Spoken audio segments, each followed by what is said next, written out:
What is up, you guys? Welcome back to the channel and welcome to, as you can tell by my naked face, another gruesome Get Ready With Me video. That's right, baby, we are back. If this is your first time seeing my face and you have no idea what I'm talking about or why I'm dancing, hi, my name is Jessica, and typically every week I sit down here and I talk about a true crime case whilst I put on some makeup, but I have had some technical issues over the last few weeks that have forced me to put the makeup application part of this whole operation on the back burner. But like a month and $500-ish later, my camera's repaired and gruesome Get Ready With Me's are officially back. So if that sounds like something you'd enjoy, I'd say subscribe and ring the bell, because then you're going to be guaranteed to be notified of all of my uploads, and then you can join me back here each week. And doesn't that sound fun? That said though, if you're not into true crime and makeup, that's fine, because the internet is an ever-expansive plane of information. And that means that there are plenty of other resources available out there where you can learn everything there is to know about this case on your own or from someone other than me. And trust me when I say that that is especially true when it comes to this case. But before I get carried away with talking here, what do you say we just go ahead and get into today's case?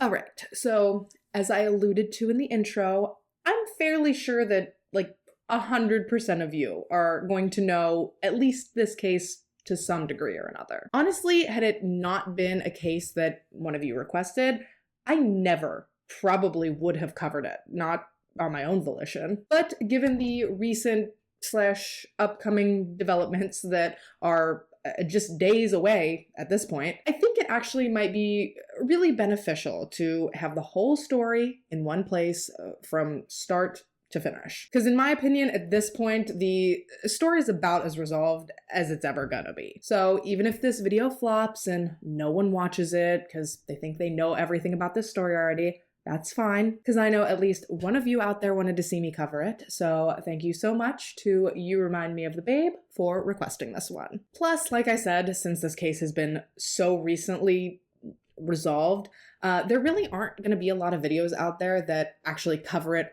fully from start to finish. So I'm going to cover it here today because, widely covered or not, I personally find this case incredibly fascinating, and I think it would be a good addition to my video repertoire. Oh, and it also might spark a fairly lively discussion down below, because, mini spoiler, I have a very unique, maybe even unpopular opinion on this case. At least I think so. I'm anticipating a lot of flack for where I land on this whole thing, but I guess I'll find out for sure when the comments start pouring in. But if I don't shut up and get into the story, that's never gonna happen. So without further ado, let us dive into the case of Dee Dee and Gypsy Rose Blanchard. Gypsy Rose Blanchard was born on July 27th, 1991 in Golden Meadow, Louisiana, to her mother Claudine Blanchard, who went by Dee Dee, and her father Rod Blanchard, who I guess just went by Rod. Golden Meadow is a town right along the bayou in Lafourche Parish. It's about an hour and a half south of New Orleans, and as of today, it hosts a population of just shy of 2,000 people. Known as the gateway to the Gulf, Golden Meadow is definitely most well known for its fervent fishing culture. Unfortunately though, Gypsy would never really get the chance to enjoy growing up in small town Louisiana, nor would she really get the chance to experience a traditional or honestly stable family environment. And that is because by the time that Gypsy was born, Dee Dee and Rod had actually already separated. Rod was just 18 years old when Gypsy was born, and shortly before her birth, he started to realize that he had married Dee Dee just for all the wrong reasons. He hadn't married her for love or married her because he genuinely wanted to. Instead, Rod and Dee Dee had actually made the decision to get married after Dee Dee had found out that she was pregnant. And they really only came to this conclusion because they thought that it was the right thing to do. Dee Dee and Rod had met at a bowling alley in either late 89 or early 90. Rod was 17 at the time, and Dee Dee was 24. Ew. I mean, technically, she wasn't doing anything illegal. The age of consent now in Louisiana is 17. So in the South, back in the 80s and 90s, it was probably like 12 or something egregious. But legal or not, I still cannot imagine being in my mid-20s and being attracted to a teenage boy. Nevertheless, though, Dee Dee and Rod hit it off. They began dating fairly soon after that night at the bowling alley, and less than a year into their relationship, Dee Dee wound up pregnant, and as a result, she and Rod decided that the best thing for them to do was to get hitched. And while personally, I don't ever think that getting married or staying together for the kids is the right thing to do, I can certainly understand how people might end up at the, in my opinion, misguided conclusion that it is. And that's coming from someone with divorced parents and someone who had to make the decision to separate from their first child's father for the betterment of said child. What I'm getting at here is that I feel like I have a big old Schwarzenegger-sized leg to stand on when it comes to that opinion. Obviously, I understand that everyone isn't going to agree with me, but like I said, I have formed that opinion through my own very formative life experiences, so I'm pretty steadfast in where I stand. As was Rod. It did not take long into he and Dee Dee's marriage for him to feel as though he'd made a big old mistake. I think he always knew deep down that he'd gotten married for the wrong reasons, but on the very morning of his 18th birthday, that is when he decided he wanted out. Trouble had been brewing between he and the missus for weeks leading up to that point. You know, Rob just wasn't, vibing, shall we say, with a lot of what Dee Dee was getting into. You know, things like witchcraft, dark magic.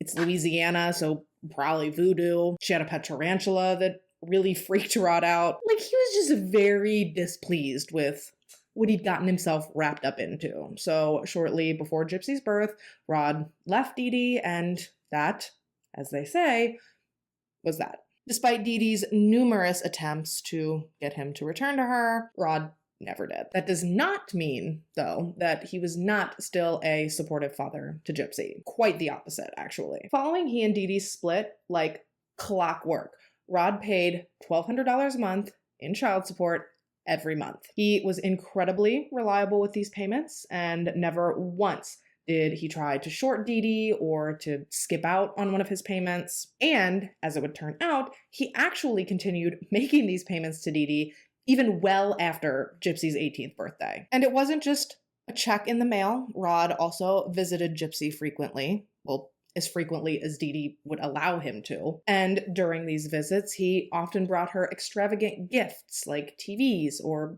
gaming systems. And even after he remarried, he tried really hard to facilitate a positive relationship between Gypsy and her new stepmother, Christy. Basically, for like the first 10 years of Gypsy's life, Rod did everything he could to try to remain an active and favorable presence for his daughter. That is, until Dee Dee seemingly started going out of her way to make it increasingly more and more difficult for Rod and Christy to see Gypsy. According to them, they would reach out to Dee Dee and they would try to make plans to go and visit Gypsy. Dee Dee would agree to these plans. Rod and Christy would be all geared up and ready to go. And then, bam, out of nowhere, over the days leading up to these planned visits, Dee Dee would just stop responding to all of Rod and Christy's calls. She'd go radio silent on them with absolutely no explanation, no communication, just nothing. For the days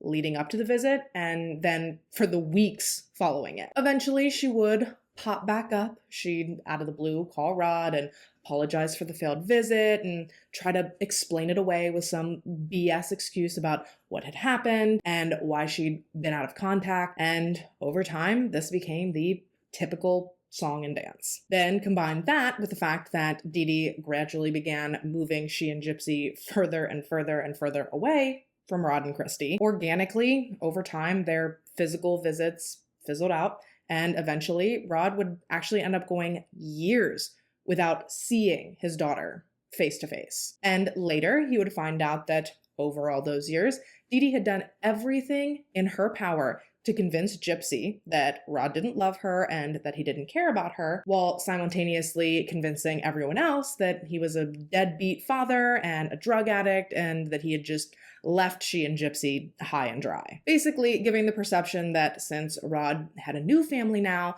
the two of them, Dee Dee and Gypsy, well, they were just on their own. And over the years, the two of them became pretty much inseparable. It was like they were attached at the hip. You simply did not see one without the other. And what that really all boiled down to was that Dee Dee was not only Gypsy's mother, but she was also her 24/7 caretaker. Yes, from the time that Gypsy was just 3 months old, Dee Dee had her in and out of countless doctor's offices and hospitals and other miscellaneous healthcare facilities, all for just an unimaginable list of symptoms and ailments and conditions. Symptoms, ailments, and conditions that rendered Gypsy in need of constant supervision and constant care. Within just her first few years of life, Gypsy was diagnosed with sleep apnea, vision issues, hearing impairments, digestive issues, asthma, muscular dystrophy, paralysis, a chromosomal issue. Supposedly, she had the mental capacity of a small child. She had epilepsy, leukemia, anemia. She had a lung disease. She had a heart murmur. I mean, you name it, this poor girl probably suffered from it. She was so incredibly sick and so developmentally incapable that Dee Dee constantly told people that she likely wouldn't live much past her 20th birthday. And that is absolutely devastating. I mean, I cannot imagine the toll it would take to take care of a child that had one of those health issues. So to see Dee Dee almost effortlessly, it looked like, caring for and advocating for Gypsy the way that she did as she suffered through this barrage of medical conditions, well, it's no wonder that the public perception of Dee Dee was nothing short of glowing. What an amazing, wonderful, selfless, and dedicated mother she was. To give up her entire life and to dedicate it to personally caring for and personally tending to her sickly, ailing daughter. Don't get me wrong, she had some help initially. After Gypsy was born, she and Dee Dee moved in with Dee Dee's father and stepmother for a while, but eventually they moved out on their own to a suburb of New Orleans called Slidell. And in Slidell, due to Gypsy's many diagnoses, she and Dee Dee were easily able to secure public housing. And now, with a roof over their head, Dee Dee was able to afford the remainder of their expenses using Rod's child support payments, paired with public assistance that she had also been granted. Again, all of which was granted to Dee Dee because of Gypsy's fragile health. Now, as far as schooling went, from my understanding, Gypsy was almost exclusively homeschooled by Dee Dee. There are some conflicting reports out there regarding Gypsy's schooling in particular. Some reports say she attended an actual school until she was in 2nd grade. Some say that Dee Dee pulled her out as early as kindergarten. Bottom line is, Gypsy received very little, if any, formal education throughout her childhood. And this was obviously due to the copious amount of time that she and Dee Dee were either at doctor's offices or on the road traveling to specialists. Tulane Medical Center and the Children's Hospital of New Orleans, I would have to say, were probably two of their most frequent destinations. And both of those were located in New Orleans, which was about 40 minutes at least away from where Gypsy and Dee Dee lived in Slidell. So they spent a lot of time back and forth from hospital to doctor to hospital and back again, leaving very little time, if any, for a traditional schooling experience. So obviously, homeschooling it made the most sense. And you know what? That was fine too, because there was seemingly nothing that Dee Dee would not do for her daughter. Seriously, people were awestruck by Dee Dee, by how she had dedicated her entire existence to caring for her sick daughter, and by her ability to do it all with just a huge smile plastered across her face, and with seemingly so much joy in her heart. However, privately and out of the public eye, things for Gypsy were much different than they were perceived to be by those who knew her. You see, in spite of her debilitating illnesses, people couldn't help but to still view Gypsy as sort of a lucky little girl.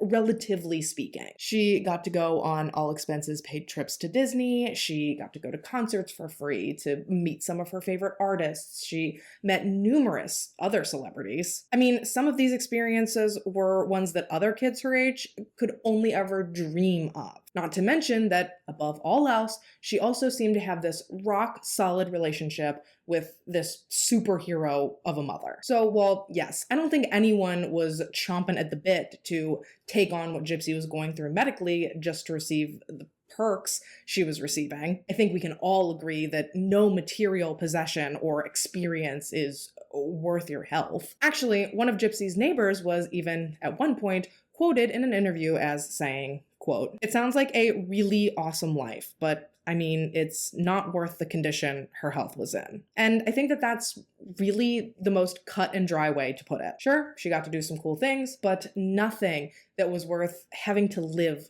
the way that she had to live. But objectively speaking, Gypsy did appear to be living her best life. The best version of life that was available to her given her circumstances. That is, however, until the cameras and microphones were off and she was left alone behind closed doors with her loving mother, who, as it would turn out, actually wasn't really all that loving at all. For starters, Gypsy was frequently physically abused by Dee Dee. She would often hit her, either with an open hand or with a coat hanger. She would deprive her of food. She destroyed her personal belongings on numerous occasions. And as if all of that wasn't awful enough, she was even once chained to a bed with some sort of handcuff dog leash apparatus. Truly, the things that Gypsy was put through at the hands of her own mother sound like a complete and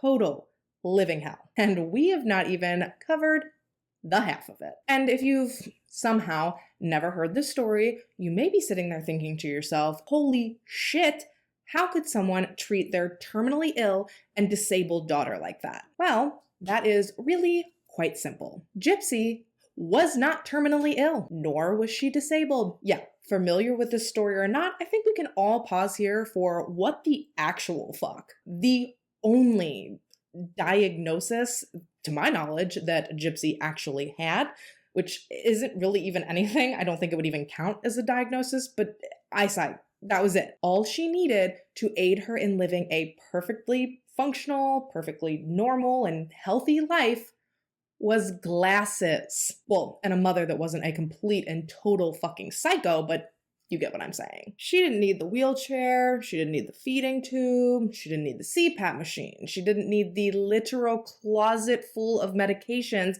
that Dee Dee insisted were the only thing keeping her alive. It is absolutely horrifying when you sit and think about it, about the fact that Gypsy underwent dozens of unnecessary surgeries from the time that she was a teeny tiny little baby, basically throughout her entire life. She was force-fed copious amounts of medications, all with basically no regard for the possible side effects that she may endure. She spent years in a wheelchair, forced to remain sedentary, likely under the threat of physical violence, all for no real or true medical reason at all. According to Gypsy, Dee Dee actually threatened her at one point that if she didn't do exactly what she said and didn't comply with her, that she would lock her in a shed in their backyard for the rest of her life. So yeah, Gypsy bit her tongue at all these doctor's appointments, never feeling safe enough to speak up or to advocate for herself, to say hey, I don't need to be here. Instead, she just sat quietly holding whatever doll or stuffed animal Dee Dee had instructed her to bring along that time, all while her mother and these doctors planned for her to undergo these treatments and these procedures for no reason other than to help further along Dee Dee's narrative that she was some super mom caring for her ailing daughter. And I have to say that as the mother of a child that has undergone exactly one very minor oral surgery, it makes me physically ill to think about what Gypsy was put through. Gastrointestinal procedures on her eyes, her salivary glands were removed, her teeth crumbled due to the excess of unnecessary medications she was being administered. I mean, this girl was quite literally tortured from 3 months of age on, all at the behest of her very own mother. A mother who, I mean, let's call it what it is, this woman sacrificed her daughter's quality of life for minor fame, a little notoriety, and a paycheck. Armed with some slight medical knowledge from her time working as a nurse's aide, Dee Dee had an incredible, in the most awful sense of the word, ability to manipulate people and situations to get her way, i.e., all of those doctors that she touted Gypsy to that should have damn well known better. Dee Dee was able to almost effortlessly manipulate these actual medical professionals into performing these expensive, painful, and unnecessary procedures on her completely healthy daughter. She was an absolute master of manipulation, tailoring her lies for each specific doctor she was speaking to in order to facilitate the exact outcome she was pushing for. Sometimes she would completely fabricate like brand new family histories for Gypsy's family tree, depending on what type of doctor that she was trying to dupe at any given time. And what I mean by that is, say they went to a cardiologist appointment. Well, if that were the case, then you best believe that every ancestor Gypsy had, according to Dee Dee, had suffered from some sort of like super serious heart condition. Basically, each one of these paper clips is some medical record where Dee Dee essentially lied to the doctor about something. And I mean, this kind of stuff would never fly now. I mean, we've all got like digital charts that follow us from doctor to doctor, office to office. But back in the late 90s and early 2000s, before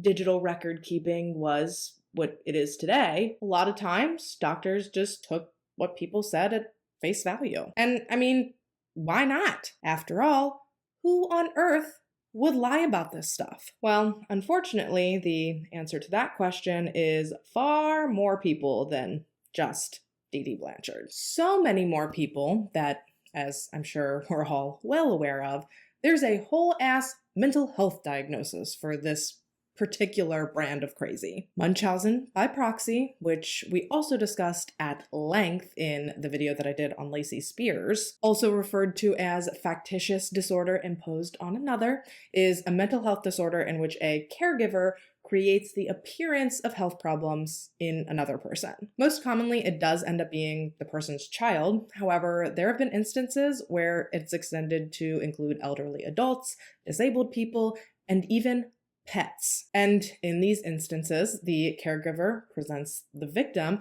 as being either sick or injured by either injuring them themselves, altering their appearance, drugging them, or fabricating their medical records. And all of this is typically done as a means to gain either sympathy, to get attention, or in extreme cases, even to defraud people and or to gain government assistance. And in my opinion, it is pretty obvious that Dee Dee was out for all of the above by doing all of the above. Obviously, she had confined Gypsy to a wheelchair unnecessarily. She shaved her head to further the leukemia narrative. She gave Gypsy countless unnecessary medications, some of which came along with side effects that would actually mimic certain conditions that Dee Dee was trying to assert that Gypsy suffered from. I mean, this woman had a level of control over her daughter that to a normal person is completely and totally unfathomable. And she did all of this while parading around as if she and Gypsy were this like inseparable BFF style duo. But Gypsy was not best friends with her mom. She was terrified of the woman. Like, okay, so Dee Dee would always hold Gypsy's hand, which from the outside is cute, right? Sweet, loving, just adorable. But now, in retrospect, we know that, according to Gypsy, the hand-holding was actually kind of sinister. It was no loving gesture. Frankly, I don't even know if Dee Dee knew how to love someone. The hand-holding was solely about control. It was a constant and foreboding warning to Gypsy to not even think about stepping out of line or to think about speaking out of turn. And if at any point Gypsy would slip up or say something that Dee Dee didn't approve of, Dee Dee would squeeze her hand, reminding Gypsy that she was 110% at her mercy. Dee Dee even went so far as to convince one doctor that Gypsy was mentally incompetent, and then she had papers written up by her lawyer to corroborate that notion. And my assumption was that this was kind of like a little insurance policy. So if in fact Gypsy did ever manage to speak out, to say something potentially detrimental to Dee Dee and to her charade, she could simply blame it on Gypsy's cognitive abilities, or lack thereof, I guess. And if by chance Dee Dee ever started to feel any kind of scrutiny or judgment or suspicion from any particular doctor, she would simply just move on to a new one. And this was actually one of the reasons that Dee Dee moved so frequently with Gypsy. It was essentially so that she could doctor shop. She'd wear out the medical personnel in one area, then she'd pack up and she'd move so she could start working on a new set. And then the cycle would repeat from Golden Meadow to Slidell to New Orleans. And that was all before Gypsy was even 14, which brings us to Louisiana, 2005, and we all know what that means. Hurricane Katrina. The scene is nothing short of apocalyptic. 80% of New Orleans, including much of downtown, is underwater. The Big Easy's famous Canal Street, living up to its name. And rising waters will now force officials to evacuate the shelter at the Superdome. After Hurricane Katrina devastated Louisiana and the surrounding area that August, Dee Dee and Gypsy were forced to abandon their ruined apartment, and they temporarily relocated to a shelter in Covington, Louisiana, that had actually been set up specifically for individuals with special needs and their families. And I'm not exactly sure how long they were at this shelter overall, but I don't think that it was very long, because Gypsy ended up undergoing a medical evaluation shortly after they got there, and it's from my understanding that one of these doctors actually ended up helping arrange for them, for Dee Dee and Gypsy, to move to Missouri. And within a month of making that decision, the two of them were airlifted almost 700 miles from Covington, Louisiana to Aurora, Missouri, where they would stay in a rented home for the next couple of years. And all of this was like hitting the fucking jackpot for Dee Dee, because not only did she have a whole new state's worth of doctors to exploit her daughter to, but she also now had the world's greatest excuse as to why she couldn't present any medical records or formal identification for Gypsy. They'd lost everything in the floods. According to Dee Dee, medical records, personal records, birth certificates, all of it just gone. And for most people, that would be, at the very least, an absolute pain in the ass, because, oh my God, could you imagine? But for Dee Dee, this opened up so many new opportunities and new avenues for her to take her scam. You know what they say, 15 plus million people's tragedy is another person's opportunity. For example, I believe that this is when she started shaving years off of Gypsy's age, eventually portraying her as a teenager when she was well into her 20s. Yeah, Gypsy didn't even know her real age for 14 years or something crazy. Rod even tried to call his daughter in 2009 so he could wish her a happy 18th birthday. But before Dee Dee would allow Gypsy on the phone to talk to Rod, she made him promise that he wouldn't mention to Gypsy that she was 18. And Rod's like, "What the hell are you talking about, you absolute loon?" To which Dee Dee simply told him that Gypsy thought she was 14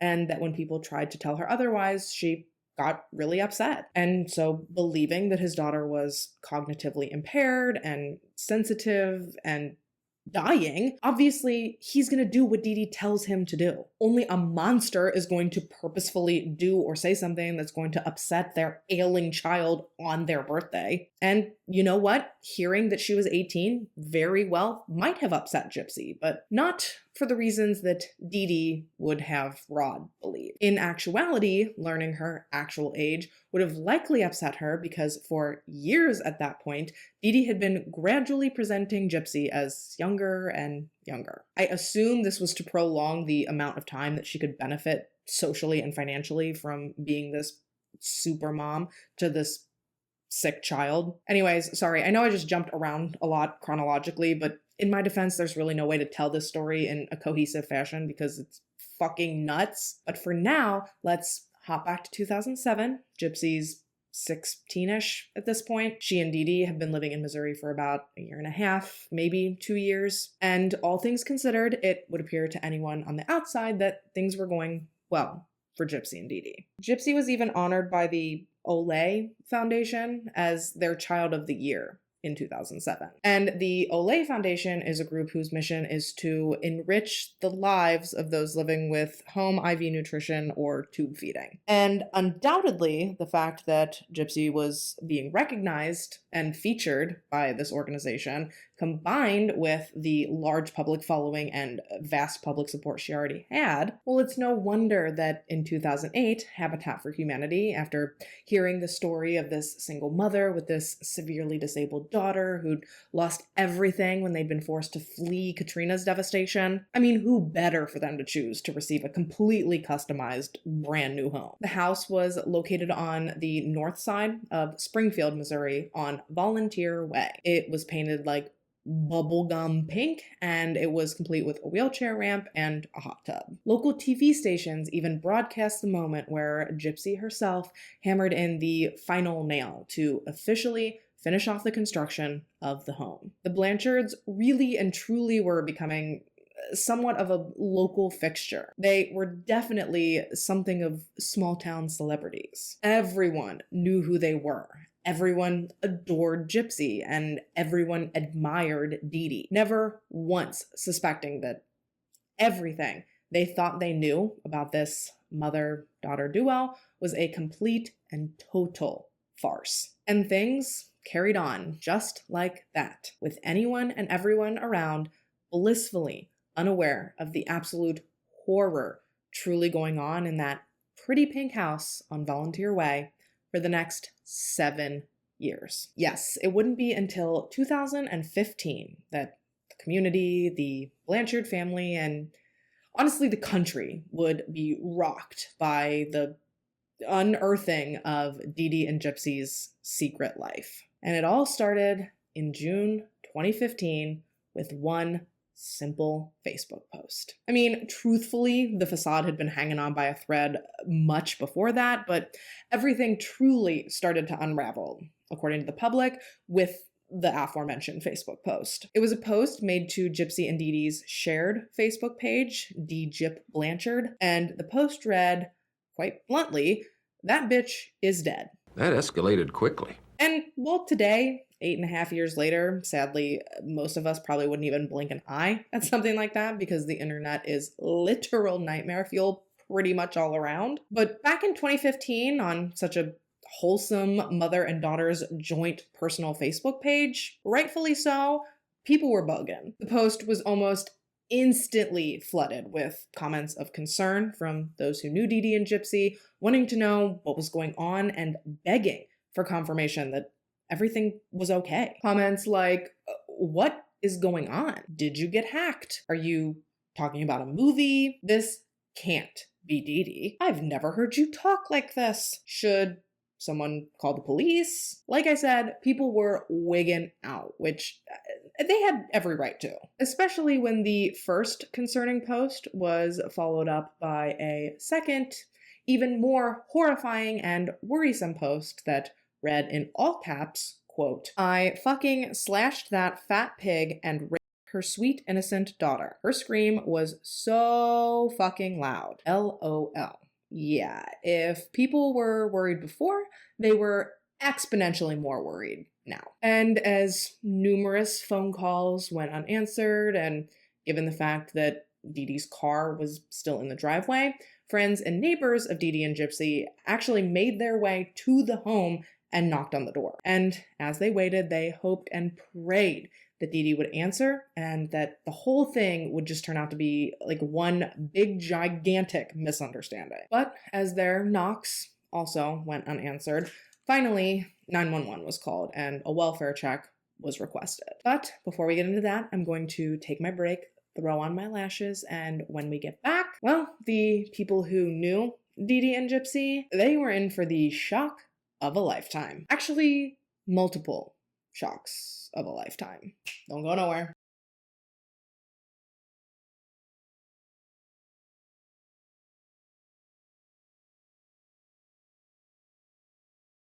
All right, so we're back, and although police responded to the Blanchard residence fairly quickly, frustratingly, they were obligated by law to wait for a search warrant to be issued before they could actually enter the home. And given that every single window of the house had been covered with privacy film, nobody could even, peek inside while they waited and see if there was any visible movement or any sign of life within the house. Finally, though, after waiting around for what I'm sure felt like ever with still no progress on the search warrant, police actually ended up giving permission to one of the Blanchards' neighbors to crawl into the house through an unlocked window. And I've got some stuff to say about this. Mainly, what? You're gonna allow a civilian into a potential crime scene that has not yet been cleared as safe by law enforcement. The amount of things that could have gone wrong here,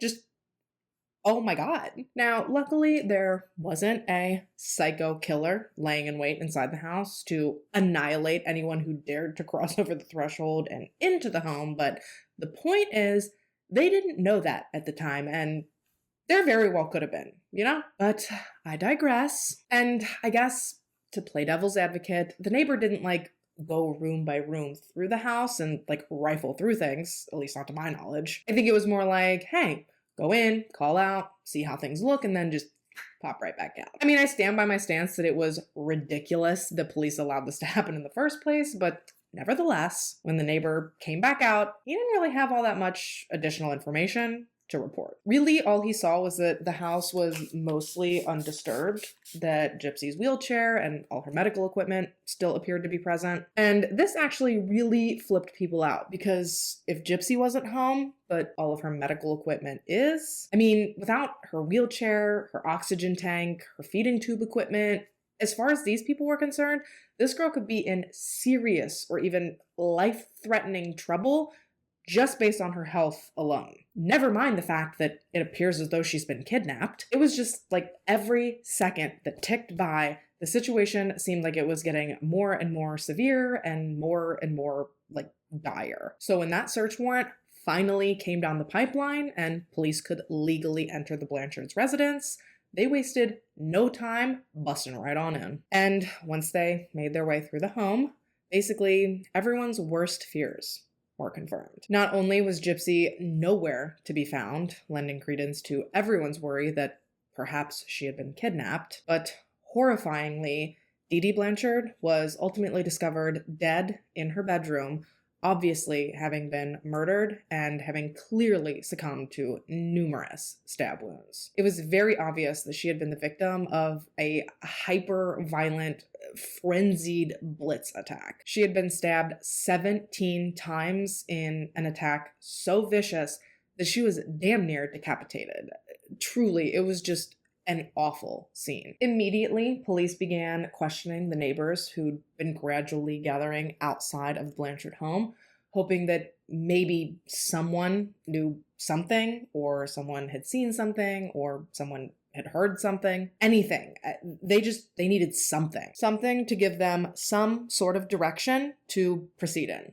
Something to help them kickstart their investigation. Unfortunately, though, for them, they didn't really get too terribly much information out of most of the neighbors that they talked to. But, as it would turn out, all it would take to essentially break the case wide open was one unsuspecting piece of information from the Blanchards' 23-year-old neighbor, Aaliyah Woodmansee. Aaliyah, when speaking to police, had actually informed them that, unbeknownst to Dee Dee, prior to all of this madness and pandemonium, Gypsy had actually been involved in an online secret relationship with a secret boyfriend. And evidently, according to Aaliyah, things between Gypsy and this mystery boy were apparently getting pretty serious all throughout the weeks leading up to Gypsy's disappearance. In the years prior to Dee Dee's death, Aaliyah and Gypsy had formed somewhat of a friendship, if you can really call it that. Dee Dee didn't really allow Gypsy friends per se, but the girls would find some,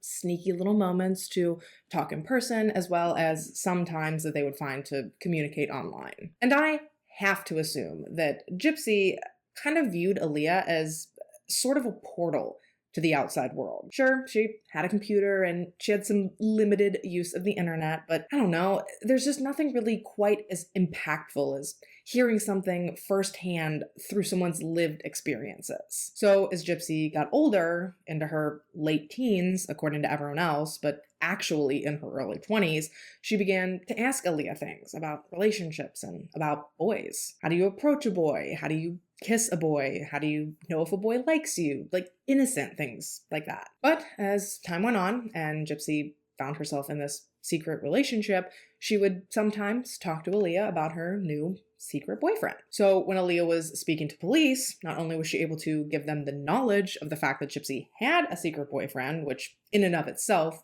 likely would have been huge, but because she actually had some of she and Gypsy's conversations saved, she was actually able to provide police with Gypsy's secret boyfriend's name, Nicholas Godejohn. Nicholas Godejohn was born on May 20th, 1989 in Big Bend, Wisconsin, to his mother Stephanie, and according to Stephanie, Nick was never really a normal kid. Reportedly, as a child, he was diagnosed with autism and with Asperger's, and again, according to Stephanie, he was never really expected to mature mentally past like 15. And sidebar, real quick, just because I feel like I have to say this, I know that Asperger's is not its own like standalone formal diagnosis anymore. Rather, it falls under the much broader umbrella of simply autism spectrum disorder. But to hear Stephanie describe her son and his diagnosis, that's what she labeled them as. So far be it from me to alter what she stated about her son. But I did just want to make the distinction that Asperger's really isn't considered to be a separate diagnosis from ASD,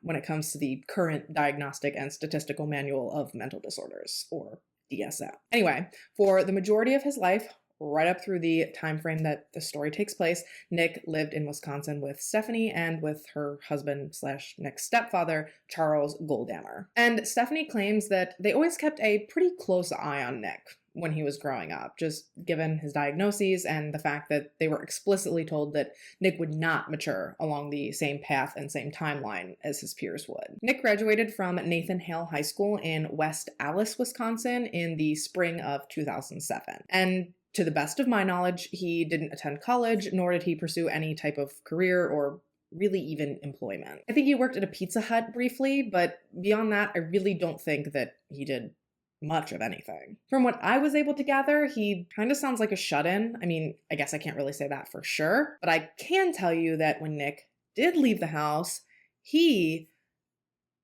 didn't really make the best or most wholesome decisions. And what I'm referring to is an incident that took place when Nick was in his early 20s, in which he was actually arrested and charged with disorderly conduct and carrying a concealed weapon when he was discovered sitting in a McDonald's booth watching videos and shaking hands with the milkman, if you will. And he did this for 9 hours in a McDonald's. He's lucky he only walked out of there with the charges he did. Well, that and probably some sort of friction-related rash, but Jesus. Seriously though, all jokes aside, can't doing that in front of people, especially in front of the numerous kids that tend to patron a McDonald's throughout the day, can't that land you on the registry? Correct me if I'm wrong, but I am pretty sure that it can. Now, somehow Nick did manage to skirt that scarlet letter. However, in my opinion, this whole event definitely substantiates that Nick was operating differently, if you will, than you or I. Because ain't nobody that's operating at full capacity gonna sit in the middle of a fast food restaurant and choke the chicken like that for 9 straight hours. So when police down in Missouri started looking into this supposed secret boyfriend of Gypsy's, suffice it to say they weren't filled with any sort of comfort in learning more about him. Instead, they were certain that Nick had become obsessed with Gypsy, that he traveled to Missouri to kill Dee Dee and to kidnap Gypsy before taking her back to his home in Wisconsin. And this theory was seemingly bolstered by the fact that when they traced the IP address of wherever the Facebook posts on Dee Dee and Gypsy's account had originated from, well, sure enough, it led them straight to Big Bend, Wisconsin. And on the very next day, which at this point was July 15th, 2015, police in Waukesha County raided the Godejohn family home following a pretty tense, albeit fairly brief, standoff. I guess what happened was that when police initially rolled up on the home, Nick refused to come out and even brandished a knife at one point. But after a very short amount of time, Nick surrendered. And as he was arrested, police were terrified of what they might be about to find within his home. They had no idea what shape Gypsy would be in. They didn't know if she'd even still be alive. They didn't even know if she was in the home. But sure as shit, during their preliminary search of the home, there she was. Gypsy Rose Blanchard. Perfectly safe, perfectly fine. And they were very surprised to find that she was actually here in Wisconsin with Nick on her own volition. She was no hostage. She was no innocent kidnapping victim. Nay. She was here 100% out of her own free will. Woo! And if you think that took them by surprise, imagine how dumbstruck they felt when Gypsy, whom, remind you, they still thought was paralyzed and medically frail, when she got up and started walking straight up out of that house like she'd been doing it her whole damn life, because she had. That one blew their hair back. I would bet my life on it. Nick and Gypsy were immediately extradited back to Missouri, where they were taken straight to the Springfield Police Department to be questioned about Dee Dee's murder. And while those who knew the Blanchards were initially beyond relieved to hear that Gypsy had been found and that she was alive and she was safe, they would soon learn during a press conference hosted by Sheriff Jim Arnott, things are not always as they appear. And that, my sweet Jimbo, might be the biggest understatement of all of 2015. Nick and Gypsy were interviewed, or I guess interrogated, because there was never really a question of if Nick and Gypsy were responsible. Rather, the main question at hand more so really was why. But as you'd expect, they were interrogated separately, and this was done in an effort to get as much information out of each of them as possible in hopes of then piecing together as complete and cohesive of a story as possible. Frustratingly though, at first, Gypsy seemed like she was for real gonna try and play dumb. She acted completely shocked and hysterical when police told her that her mom was dead. She acted like she didn't understand what was happening, like she couldn't grasp why they were talking to her about her mom's death. She immediately started asking if it was a heart attack or if her mom had killed herself. But even with basically no real world experience or no real people skills, it did not take long for Gypsy to pick up on the fact that police, they weren't buying what she was selling. Meanwhile, though, down the hall, Nick, he was very forthright and very detailed pretty much right away about what had happened. Gypsy and Nick had met one another in 2012, pretty much through the only avenue that was available to them to meet a potential partner, and that was the internet. I mean, we know Gypsy wasn't afforded the opportunity to gallivant around town in hopes of meeting potential suitors, and Nick, well, apparently when he stepped out of the confines of his home, he wasn't making the kind of decisions that you'd typically expect might attract a mate. Basically, I'm trying to illustrate that Nick was incredibly socially awkward when it came to face-to-face, in-person interactions. So he opted to do a majority of his socializing online, where the stakes, they didn't feel as high, and the pressure surrounding having conversations was much less intense. They met online. I really could have could have just stopped there. They met online on a Christian dating site, and after stumbling across one another's profiles and sending each other some winks, their relationship quickly progressed from there. And although they seemed to fall hard and fast for one another, their ability to communicate, as I'm sure you can imagine, was incredibly limited. The first almost 3 years of their relationship was 100% online, with all of their communication taking place secretly at night after Dee Dee had gone to bed. So, like I said, it started on that Christian dating site, but eventually their communication moved over to a secret personal Facebook account that Gypsy had. And she not only used this account to communicate with her new boo, but she also used it to virtually shout from the rooftops about this relationship. And actually, this did prompt someone who claimed to have dated Nick briefly to reach out to Gypsy and almost to warn her that Nick wasn't all he was cracked up to be. Unfortunately, though, Gypsy did not heed this warning the way that the girl hoped that she would. Well, in hindsight, it's easy to say that that's unfortunate, but putting yourself in Gypsy's position, is she really going to give up the only person that she feels like she has in her corner based off of the words of some anonymous Facebook girl? For all she knew, this girl was simply jealous that she was now dating her ex, so she was trying to sabotage their relationship. And ultimately, that is what Gypsy ended up chalking this whole exchange up to. Just a jealous ex out to get her man. But that said, as she and Nick's relationship progressed, she did start to get more and more frequent glimpses into the darker side of Nick that one girl who messaged her had insinuated existed. It was about 2 years into Nick and Gypsy's relationship, so 2014, when Gypsy confided in Aaliyah, remember the neighbor that we talked about briefly earlier? Well, it was during one of the very few and infrequent private conversations that she and Gypsy managed to sneak away for, that Gypsy told Aaliyah about her relationship and about Nick and about all of their future plans together. She told Aaliyah they were planning on running off together and eloping and just living happily ever after. And I'm sure to Aaliyah, who, mind you, at this point is under the impression that Gypsy was still a teenager, so I'm sure to her, this just sounded like typical teenage fantasy. She wasn't alarmed by anything that Gypsy was telling her until Gypsy started telling her about she and Nick's giggity exchanges. Yeah, that is when Aaliyah's alarm bells started sounding. Again, Aaliyah thinks that she is talking to a young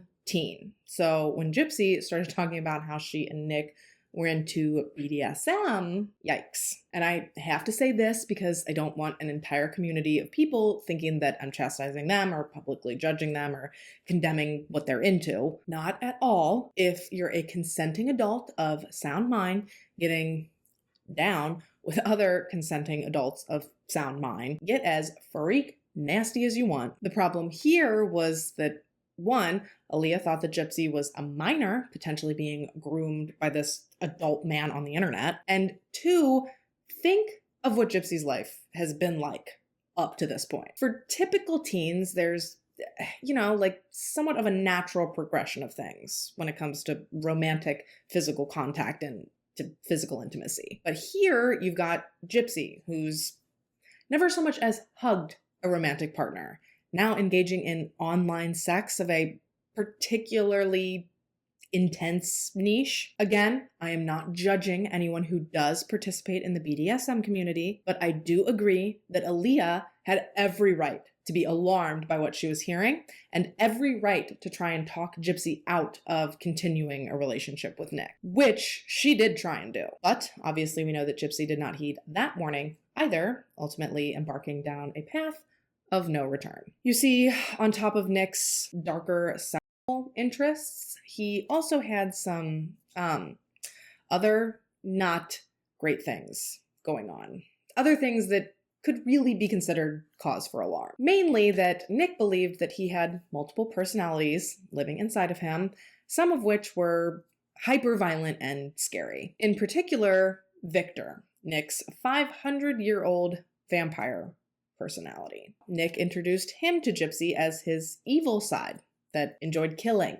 So, Yeah. And just another disclaimer, I don't think that anyone who truly suffers from DID is inherently dangerous. Actually, I don't even know if Nick has ever technically received a formal diagnosis to support his notion that he has dissociative identity disorder. And I actually think that people with DID tend to be more of a danger to themselves than they really are to others, but nevertheless, I am just presenting the facts of the case as they were presented to me throughout my research. So if anything I say is wrong or offensive in any way, please, no, that's not my intent. If I'm wrong or if I say anything that is particularly out of pocket, please feel free to respectfully correct me down in the comments. I am always open to learning more from people who know more. But back to Gypsy. Despite the fact that in later years she has made claims that Nick's alters sometimes frightened her, at the time when her relationship was hot and heavy, Gypsy actually created her own alter egos to sort of match up to Nick's. And obviously this was a voluntary thing that she was choosing to do. She was more so playing different characters. And that is a violently different experience to the involuntary switches that take place within the psyche of someone that is actually suffering from DID. This was just something performative that Gypsy did in an effort to feel closer to Nick.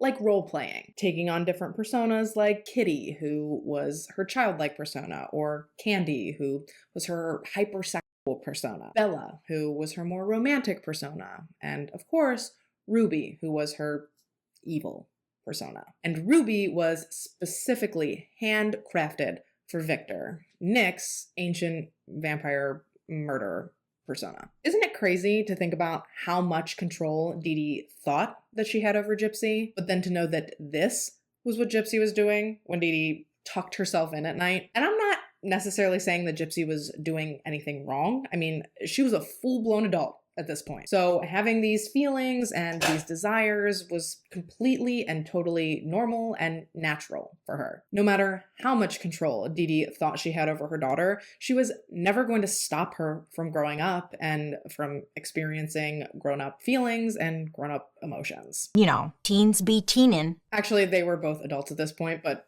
you get it. It was inevitable that someday Gypsy was going to grow up, she was going to become a woman, and she was going to start exploring her womanly needs. Similarly, it was also inevitable that eventually Nick and Gypsy would want to take their relationship from online to in person. And they started planning on how they would do that in early 2015. Ultimately, what they came up with was basically like a staged meet cute. They made plans for Nick to travel from Big Bend to Springfield in March of 2015 to meet Gypsy and Dee Dee at the movies. Basically, Gypsy and Nick were hoping that Nick would be able to, I guess, charm Dee Dee, and that then from there, Dee Dee would just allow them to date. And so, when the day came, Nick approached Dee Dee and Gypsy at the theater, and he did his best to make a good impression. He spoke to them in the ticket line, he sat next to them in the actual theater. I mean, he and Gypsy, they really thought that they were nailing this whole thing. They even managed to find time to sneak off together to the bathroom where they had sex with each other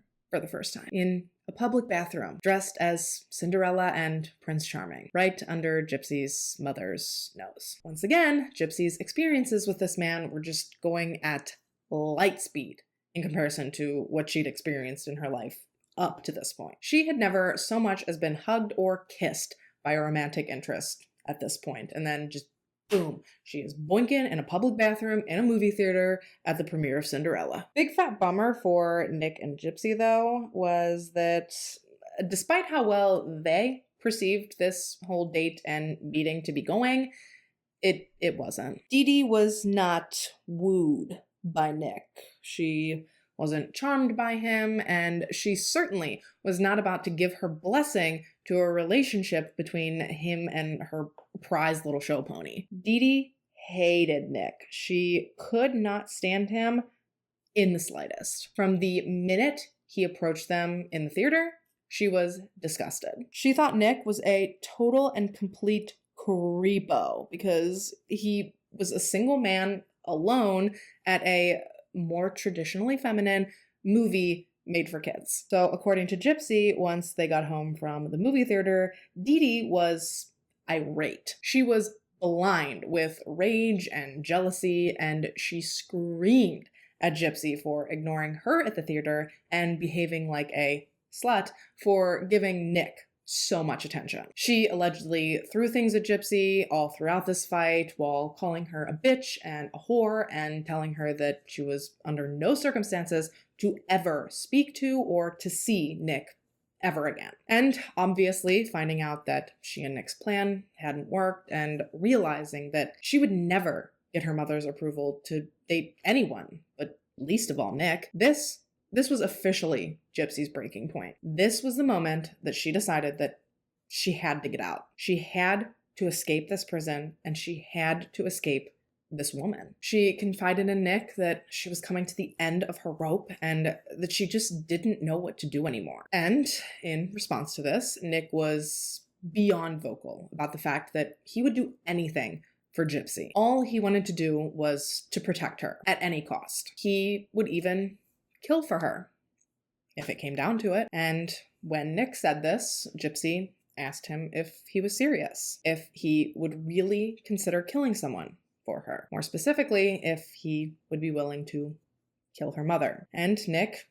agreed to this immediately with, to my knowledge, absolutely no hesitation. And from there, they began planning exactly how and exactly when this would all take place. They began referring to Dee Dee's murder when speaking with one another as Plan B. They'd entertained a couple of other different plans prior to this, prior to really committing to Plan B. Obviously, we know they tried and failed miserably with their movie plan. They also briefly discussed the idea of Nick getting Gypsy pregnant in order to kind of force him into Dee Dee and Gypsy's life, essentially using being the father of Gypsy's baby as a Trojan horse to force Dee Dee to allow Nick into her life. But ultimately, they decided that that would take too long and that the best course of action to save Gypsy was, in fact, to murder Dee Dee. And from the time they made that decision, right up until the day the murder took place, he and Gypsy calculated and planned exactly how everything would play out. And Gypsy, specifically, gradually began gathering supplies that she thought that Nick might need. A knife, gloves, duct tape. She versed him on the layout of she and Dee Dee's home, as well as warned him about their squeaky storm door. Gypsy even funded Nick's travel from Big Bend to Springfield with money that she'd stolen from Dee Dee. And so, on the day that they decided that they'd carry out their plan, June 10th, 2015, Nick hopped on a Greyhound bus and he made his way from Wisconsin to Missouri. He checked into a motel and he waited for Gypsy to give him the signal, to text him and to let him know that Dee Dee was asleep and that it was go time. Once Nick finally made it to the Blanchards, Gypsy let him in and she handed him the knife that she had stolen from Walmart, specifically for this exact moment. Nick then ordered Gypsy to go and to sit in the bathroom, which she did. She sat in the bathroom in the fetal position with her hands grasped tightly over her ears as Nick viciously and brutally stabbed her mother to death. And despite Gypsy's best efforts to block out the noise of what was happening just feet away from her, she did end up hearing her mother scream out when she realized that she wasn't alone. She heard her scream out in fear. She heard her ask who was there. And according to her recollection of the night, she actually heard her mother call out for her, for Gypsy. Dee Dee called out for her and begged for her to come and help her. Upwards of 3 to 4 times, Gypsy recalls her mother calling out for her and begging for her to come to her rescue, but she never did. Gypsy claims that she wanted to, that it broke her heart to hear her mother screaming for her like that, but at that point, she was so afraid to get up or to leave the bathroom that it was almost like she was paralyzed. And trust me, the irony of that statement is absolutely not lost on me. And then, almost as quickly as this blitz attack had begun, it stopped. The screaming stopped, the crying stopped, and in its place now was just silence. Dee Dee was dead, and Gypsy, well, she was finally free. After the attack, Gypsy waited in the bathroom, like she'd been instructed to, until she heard Nick knock on the door using a secret code that they'd come up with ahead of time. You know, a way for Nick to signify to her that the deed was done and that it was safe to open the door. And if you're wondering, why wouldn't it be safe for Gypsy to open the door at any point? Well, that was because Nick and Gypsy had actually agreed for Victor to kill Dee Dee, not Nick. So they'd come up with this special knock because Gypsy didn't want to actually interrupt hyper-violent Victor during the act he loved so much, killing. She and Nick were both afraid that if she did interrupt, that there was a good chance that Victor could hurt or even kill her as well. So she waited for that special knock to let her know that she was out of the woods. However, hearing Gypsy's account of the evening, she wasn't actually quite out of the woods at that point, because as soon as she opened the door, she found that she was not actually opening to Nick right away, but still to Victor. And Victor demanded that Gypsy strip down completely naked and help him clean up the house, as well as dress some of his wounds from the frenzied attack that he just carried out on her mother. Oh, and throughout this time frame, Gypsy also claimed that Nick, or I guess Victor, her in her bedroom. And I've seen a lot of speculation and talk surrounding this specific allegation and people's opinions on it. And all I'm going to say is that I'm not going to be commenting on the validity of it one way or another. Gypsy claims that Nick or Victor or Nickter wanted to rape Dee Dee's dead body after he killed her, and that there was just no way that she was going to let that happen to her mother. The thought of that disgusted her. So instead of letting him do that, she offered herself up to be raped in her mother's place following the murder. So while I've seen some argue that the sex between the two of them was consensual, that Gypsy gave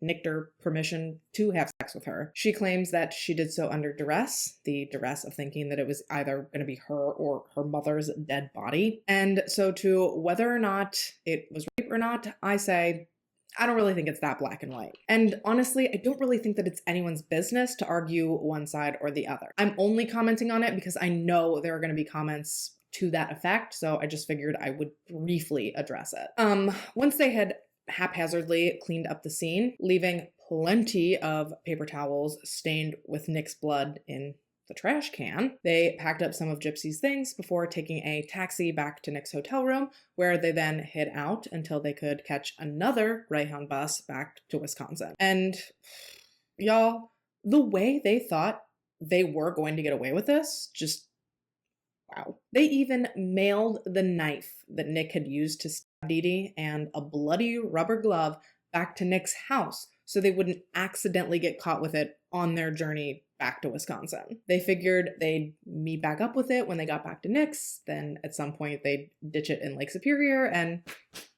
that would be that. And when Nick and Gypsy did finally show back up at Nick's house, Nick's mom actually welcomed Gypsy and was fully going to allow her to live with them. Nick told her that Gypsy had been kicked out by her mother, that she was homeless, and that she had nowhere else to go. And so, out of the kindness of her heart, Stephanie actually invited her to stay in their home with them. And over the brief couple of days that Nick and Gypsy were at Nick's house in Big Bend, neither Stephanie nor her husband would have ever been able to fathom what had taken place at their son's hands just days earlier back in Missouri. They were acting completely normal. There was not even an inkling or a vibe that they were putting off that would have stopped or given Stephanie and Charles pause. And I can low-key understand how Gypsy was able to do that, because realistically, she'd spent her entire life up to that point disassociating from reality. She's even said in later interviews that after she left her home on Volunteer Way in the rear view of that cab, she did not think once about what had gone down there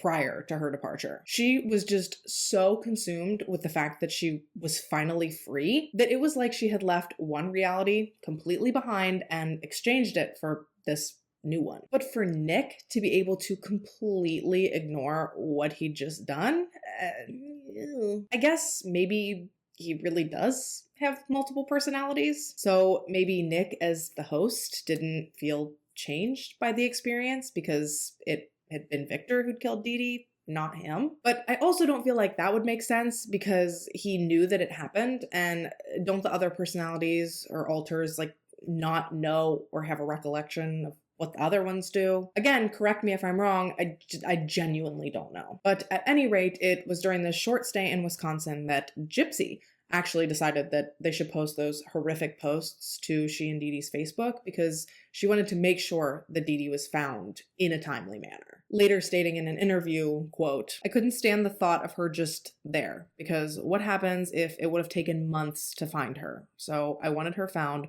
so she could have a proper burial." And that basically brings us back full circle to where they were caught and brought to the Springfield police station. Both Gypsy and Nick were booked into custody following their interrogation. They were both held on $1 million bonds for their charges, which were murder and felony armed criminal action. But how did we get here? Like, obviously, we know how we got here, but like, how did we get here, you know? No, not really. How did Dee Dee become this monster that her daughter was so desperate to escape that she had her murdered? Well, to hear Dee Dee's stepmother tell it, it was Dee Dee's mother. According to Dee Dee's family, she was a carbon copy of her mother, Emma. Emma apparently was constantly getting herself in trouble, either getting caught shoplifting, stealing clothes from a laundromat, stealing from her own family. Allegedly, she'd stolen thousands of dollars from her own father-in-law at one point. And if that is all true, then clearly the apple really didn't fall far from the tree. Prior to her death, Dee Dee had been estranged from her family for years after ripping them off, and maybe even worse. And it wasn't just her family. She was constantly wanted for fraud or for theft or for writing bad checks. But just within her own family, Dee Dee is suspected of numerous malfeasance, from opening credit cards in multiple family members' names and racking up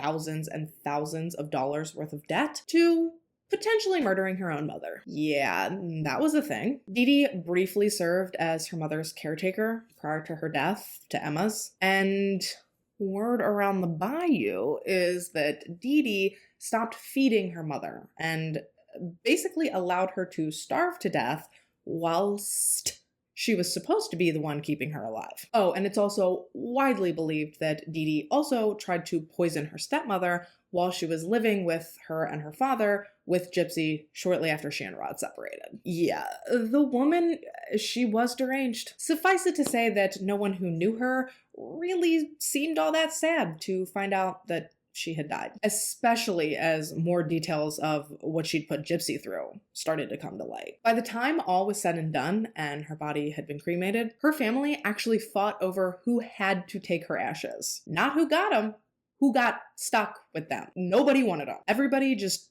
wanted to be rid of her and the negativity she brought to everyone's lives forever. Ultimately, no one agreed to take her, so her father decided to just flush him right down the toilet.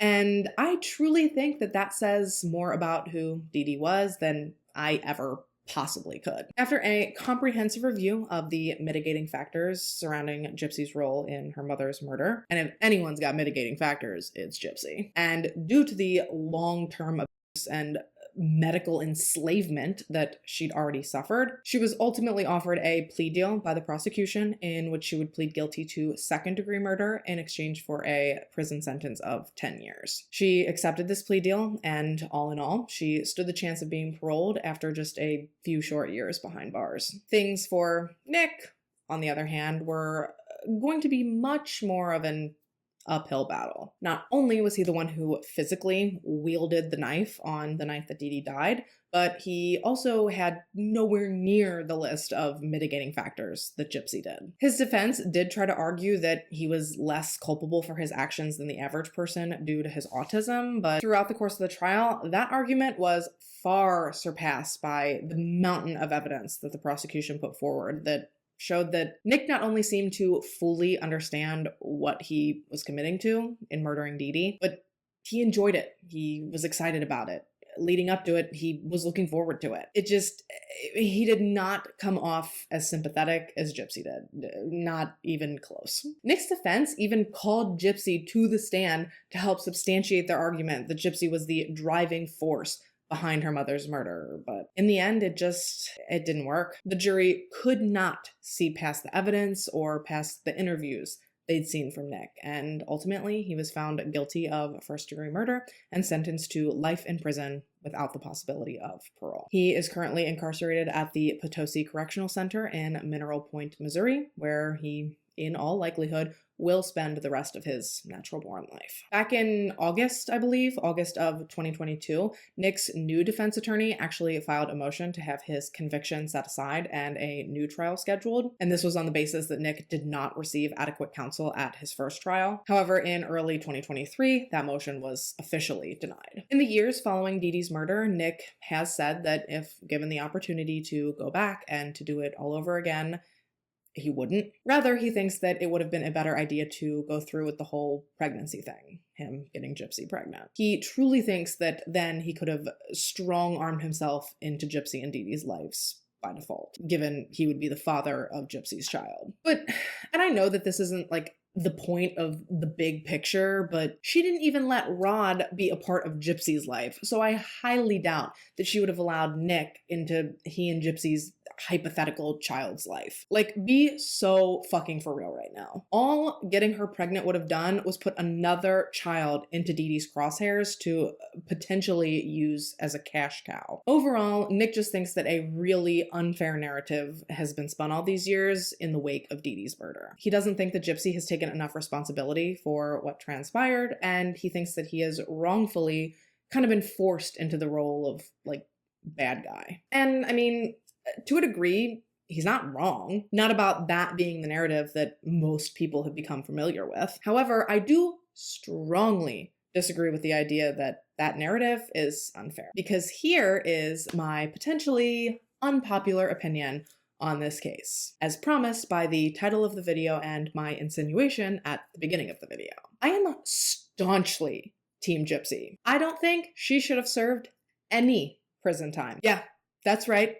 None. Seriously, I don't think that she should have. In my opinion, she was no different than someone who got kidnapped by a stranger and held hostage and drugged into submission. The girl was medically enslaved and held hostage by her mother from the time she was 3 months old to the time she was damn near 24. If you're clutching your pearls right now, I get it, and that's fine.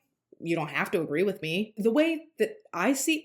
Okay, so if a kidnapping victim were to kill their captor to escape, they're not going to jail. So why, because Dee Dee was Gypsy's mother, is her being held hostage and tortured looked upon any differently? In talking about this with some of my friends and family, my gut instinct is always to compare Gypsy's situation to like J.C. Lee Dugard or to Elizabeth Smart. But when I really sit down and think about it, I don't think that those are like apples to apples enough to compare. But let's draw from the current headlines. Say that one of Ruby Frankie's kids had killed her to escape her abuse.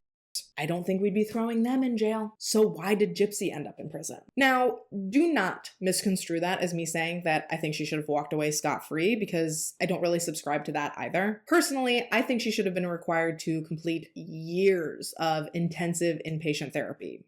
At a minimum, like 2.5 years inpatient and then 2.5 years like outpatient 5 days a week. And then as far as judicially, I don't know, give her probation, give her a suspended sentence. I understand that you have to give her something, like something to make sure that she stays in line and that she's not really a risk to anyone else. I mean, I don't think that she is, but I do understand that the system can't risk setting the precedent that murder is ever acceptable. But in this case, I personally think that Gypsy wanting her mother dead was as justifiable as it could possibly be. Again, her situation is absolutely comparable to that of someone who was kidnapped and held against their will, when speaking about the amount of control that Dee Dee exercised over her. And that is not from my uneducated or unqualified brain. That is straight from the mouth of a licensed professional, Dr. Mark Feldman, who's not only a clinical psychologist by trade, but also he is a Munchausen and Munchausen by proxy expert. And he has stated on the record that Gypsy was, quote, in essence,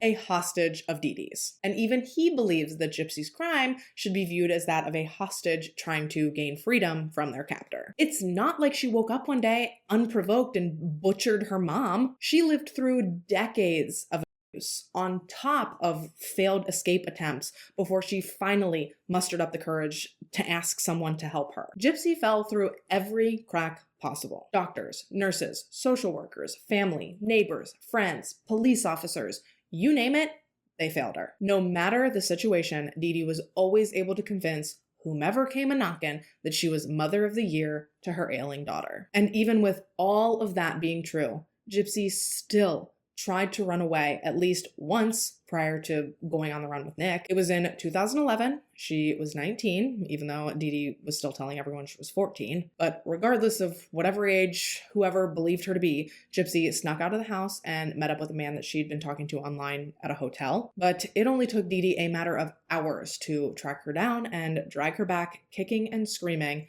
to the house of horrors. After this, Dee Dee smashed Gypsy's phone and computer with a hammer, and she actually threatened her that if she ever tried to pull something like that again, next time it would be Gypsy's fingers that Dee Dee smashed. This girl went her entire life watching her mom lie, scheme, cheat, and manipulate every person and every situation to facilitate the outcome she desired. So can you really blame her for thinking that she didn't have a prayer in hell of ever escaping that house with both she and Dee Dee alive? Because I sure don't think so. And you know what? I also don't think that that was a possibility either. I truly think it was either going to end the way that it did, or it was going to end by Dee Dee taking Gypsy's medical treatments too far. Someday she was going to get to the point that her body could not take it anymore, and Gypsy would have died. So I am truly, unwaveringly, and wholeheartedly certain that the impasse they had come to was either Dee Dee's life or Gypsy's life. And I said it before, and I'll say it again, and you'll never change my mind.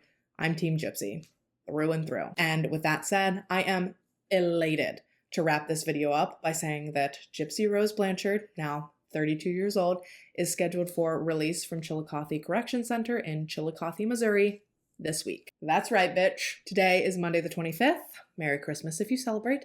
And Gypsy is scheduled for release on Thursday the 28th. Well deserved, if you ask me. She has stayed in close contact with her dad and her stepmom ever since her arrest. They are incredibly close. They are a great support system to her. And from my understanding, she has been invited to stay with them as long as she needs following her release. And personally, I hope she gets out, and I hope she lives one hell of an incredible life. She was robbed of 24 years, essentially like a third to a quarter of her life, just taken from her, all in an effort to line her mother's pockets. Like, you've got some screws loose if you cannot see how absolutely devastating that is. Gypsy has stated before in interviews that once she's released, she wants to be an advocate for children. So she wants to work to be a part of improving the very same system that continually let her down, which is just, that is so incredibly lovely. I hope she gets out. I hope she finds a job doing something she loves. I hope she falls in love,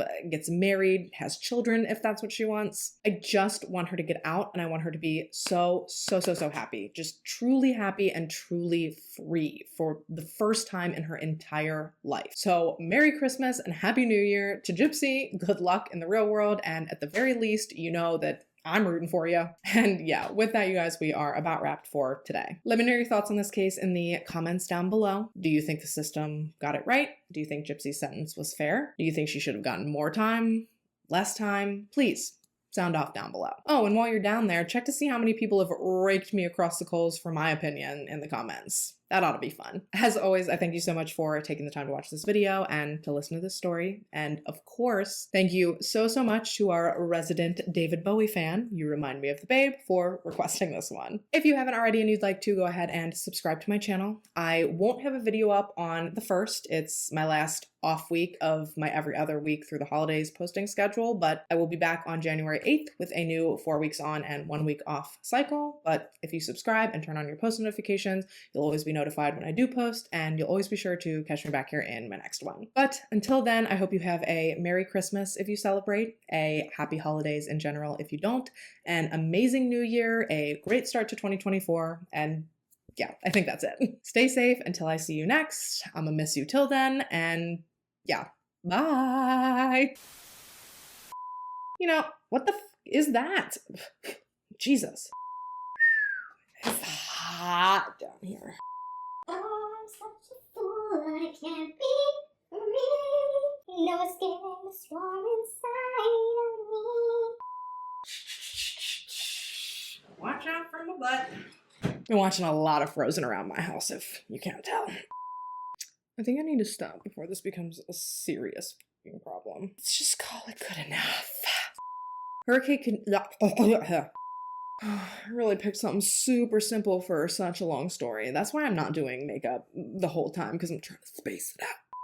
You know how scared I am to get mascara on this fucking white eyeshadow? You shut up. I'm so fucking scared right now. You shut up. You shut up! I'm so fucking scared right now, you shut up!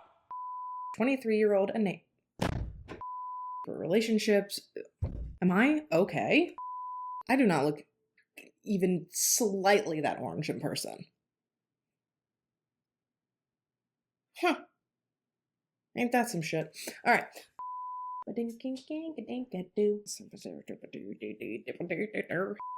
And when Nick and Gypsy, oh boy, and her body had been cremated,